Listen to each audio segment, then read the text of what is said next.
This is Plant-Based Briefing, The Psychological Toll of Killing Animals, PTSD and Slaughterhouse Workers, Part 2, by Emily Moran Barwick at bitesizevegan.org. And I'm your host, Marian Erickson, and this is the curated content plant-based podcast where I narrate a variety of articles on healthy, compassionate, and sustainable living in about 10 minutes or less every weekday. And today's article was longer than that, so it's a two-parter. I read part 1 yesterday, so go back and listen to that first if you haven't already, and then come back here for part 2. So now let's get to today's plant-based briefing. The Psychological Toll of Killing Animals, PTSD and Slaughterhouse Workers, Part 2, by Emily Moran Barwick at bitesizevegan.org. The study relays one worker's recounting of his first kill, noting how, quote, the traumatic experience of the first kill is evident, as well as how this emotive experience fades into detachment, unquote, a later phase of the emotional timeline. He recalls, quote, the first time when I killed, it was not easy for me. I feel pity for it. I felt I just wanted to close my eyes, turn around and run away. It was really sad, but the more you do it, the easier it gets. Like yesterday, I had to shoot cows in the kraal, an enclosure for livestock. I climbed over the fence, walked to the cow, and just shot it. I feel nothing anymore. In the beginning, it was very bad, unquote. This eventual dissociation and emotional numbing is described time and again by slaughterhouse workers and is part of what the South African study refers to as the maladjustment phase. The need to dissociate, a fracturing of self. In an interview with journalist Ashita Nagesh, Dr. Chichi Obwaya, consultant psychiatrist at Nightingale Mental Health Hospital in London, spoke to the repetitive trauma experienced by slaughterhouse workers. With this kind of complex PTSD, Dr. Obwaya told Nagesh, quote, there's a sort of self-loathing that tends to emerge, a very strong dislike of oneself and loss of one's identity. That's what one would see in this particular group, where the repetitive nature of the exposure to the trauma as a perpetrator then leads to this breakdown in the individual's identity, unquote. In his book, The Nazi Doctors, psychiatrist Robert J. Lifton coined the term doubling to refer to the formation of a second, relatively autonomous self, which enables one to participate in evil. Doubling is essentially the act of dividing oneself into separate selves, one self to kill, the other self to maintain one's sense of humanity and identity. It's the mind's survival mechanism for carrying out acts that are contrary to one's moral compass. Doubling could explain the disturbing duality I observed in the slaughterhouse worker in Virginia showing affection for a pig just prior to killing her. This dissociation is echoed in a striking account from Ed Van Winkle, a longtime slaughterhouse worker. Quote, the worst thing, worse than the physical danger, is the emotional toll. You develop an attitude that lets you kill things but doesn't let you care. You may look a hog in the eye that's walking around down in the blood pit with you, and you may want to pet it. Pigs down on the kill floor have come up and nuzzled me like a puppy. 2 minutes later, I had to kill them, beat them to death with a pipe. I can't care, unquote. Ed Van Winkle, longtime slaughterhouse worker. Activist Virgil Butler writes in his moving post, Inside the Mind of a Killer, quote, the sheer amount of killing and blood can really get to you after a while, especially if you can't just shut down all emotion completely and turn into a robot zombie of death. You feel like part of a big death machine, pretty much treated that way as well. Out of desperation, you send your mind elsewhere so that you don't end up like those guys that lose it, like the guy that fell on his knees praying to God for forgiveness, or the guy they hauled off to the mental hospital that kept having nightmares that chickens were after him, unquote. In many ways, the dissociation experienced by slaughterhouse workers is an extreme version of the dissociation experienced by most people who consume animals. No one wants to think they have a hand in overt cruelty towards animals, so we as a society distance ourselves as much as possible from the actions we pay others to do to animals in our names. This dissociation is easier when you don't have to see what the animals go through, when you don't have to literally have their blood on your hands. For those doing the killing for consumers, the dissociation becomes extreme out of necessity. Are slaughterhouse workers more prone to violence? There's no arguing that the work of a slaughterhouse employee is violent, but are slaughterhouse workers more prone to violence as a whole? As a society, we have long acknowledged cruelty towards animals as an indicator of budding psychopathy. Yet slaughterhouse workers are paid and expected to carry out what amounts to torture upon thousands of sentient beings day in and day out. How could that not have an effect? Studies have found links between slaughterhouse work and increased crime rates, including domestic violence, sex offenses, murder, assault, burglary, arson, rape, theft, and larceny. One may argue that perhaps the communities surrounding slaughterhouses are overall more prone to crime. However, this possibility was accounted for in a well-known study by criminology professor Amy Fitzgerald. So, is it their work that makes them violent, or are violent people more drawn to that kind of work? While the latter may be true in some cases, studies and stories from slaughterhouse workers illustrate severe changes in personality, deadening of empathy, and increased aggression. For her harrowing book, Slaughterhouse, The Shocking Story of Greed, Neglect, and Inhumane Treatment Inside the U.S. Meat Industry, Gail A. Eisnitz spoke with Donnie Tice, a hog sticker, the worker who cuts the pigs' throats. Tice recounted, quote, "Down in the blood pit, they say that the smell of blood makes you aggressive, and it does. Another thing that happens is that you don't care about people's pain anymore. I used to be very sensitive about people's problems, willing to listen. After a while, you become desensitized," unquote. Slaughterhouse workers often turn to substance abuse and other maladaptive ways of coping with the trauma of their work.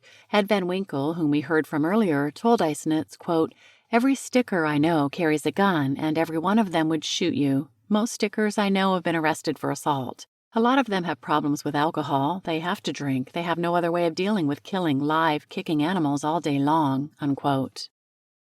Animal abuse versus standard practice. Activist Virgil Butler and many other former and current slaughterhouse workers recount horrifying quote-unquote games workers would play with the living beings they were employed to kill. Whether ripping the head off of a chicken and placing it on their finger like a puppet, or purposefully not stunning a pig just to make it harder for the next worker to shackle them, or a number of other atrocities I'll spare you from, but about which you can read for yourself in the works I've cited throughout this article. For many workers, this sadistic behavior developed from the severe emotional detachment and stress of the job. While we like to think that abuse and cruelty within the animal industries are isolated events, a result of a few aberrant workers, this is simply not the case. I have multiple videos, articles, and even full-length speeches all linked here showing the reality of humane regulations and what the quote-unquote highest standards really mean for the animals themselves. The line that we draw between abuse and standard industry practice is arbitrary at best. Tossing live, conscious baby chicks into a meat grinder? Completely legal.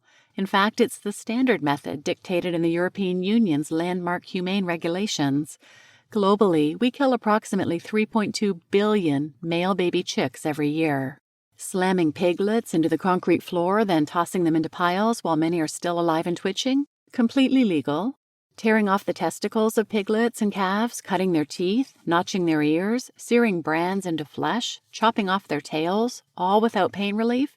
Completely legal. As you heard from Virgil Butler, even clear violations of the limited regulations or standards that may exist are not only allowed but actually required for employees to keep their job. Nothing can slow the speed of the line.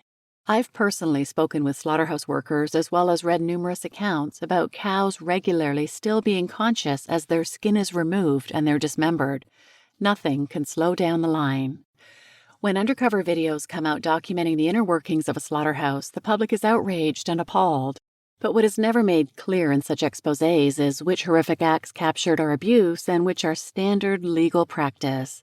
When the line between cruel, psychopathic sadism and an everyday job task is so profoundly indistinguishable, shouldn't that at least give us pause? What's the solution? So, what, you may ask, is the solution? Some animal rights activists distribute flyers directly to slaughterhouse workers with information about finding alternative employment, crisis lines, addiction support, and legal help. Labor rights advocates propose things like stronger union representation and legal reform. In her book Slaughterhouse, Gail Eisnitz, in wondering why workers continued to put up with physically dangerous and psychologically damaging conditions year after year, asked, "Wasn't that what unions were for?" So she asked a union official who informed her he'd raised many complaints about the extreme conditions and overt violations over the years, all to no avail. The local union president wrote to the state saying, quote, "These are human beings and they need help. It's inhumane to subject man or beast to these conditions," unquote. Inspectors came but took no action, saying they, quote, "observed slaughter procedures and have seen no problems with sticking hogs at this speed," unquote. However, even if officials were to listen and take action, even if we were to implement better worker safety, The fundamental reality of the job does not change. The psychological toll of taking hundreds to thousands of lives every day does not change. And the reality for the non-human animals certainly does not change. The solution for humans, non-humans, our planet, and our society as a whole is the same: to stop exploiting sentient beings. If nothing else, the deep and lasting psychological damage slaughterhouse workers experience is a testament to the profound impact of non-human animal suffering. The fact that their deaths can so devastate the human psyche must mean that their lives matter. In closing, I wish I had a quick and simple solution to offer for the immense toll our animal products industries take upon human and non-human animals alike. Perhaps you wish I could offer absolution from even having concern for the humans in these industries at all. What I can offer is what I always do: the reality of what you support when you purchase animal products. I can offer you the facts such that you can decide whether it's in line with your values to continue paying others to kill in your name. My hope is that you'll choose to go vegan, if not for the animals, then for your fellow humans. You can get started with my free How to Go Vegan guide linked here. You just listened to The Psychological Toll of Killing Animals, PTSD and Slaughterhouse Workers, Part 2, by Emily Moran Barwick at bitesizevegan.org, and I'm your host, Marian Erickson. I've done a couple other episodes on slaughterhouse workers. If you're interested, check out episodes 129 and 130, and I'll link those in the show notes. And I think we need to remain open to the fact that we might be coming from a position of privilege to say, I would never work in a slaughterhouse. Some people have no choice. Some people are raised in a culture where eating animals is normal and somebody's got to do that job. A lot of these slaughterhouses are in rural communities where it is just normal. Yeah, nobody wants to do that job, but it's not an evil job in their minds. It's just something that has to be done. They're feeding the world. And for people who don't necessarily care about animals, maybe they'll care about their fellow humans. Maybe they'd consider the physical and psychological toll that's being placed on these workers because of their demand for eggs, dairy, and meat. Wouldn't it be wonderful if more and more people decided to live a vegan lifestyle and these jobs go away, and instead, jobs are created in the plant-based agriculture industry and with alt proteins, giving people a more humane way to earn a living? Please share this episode with anyone who might benefit, and thanks for listening.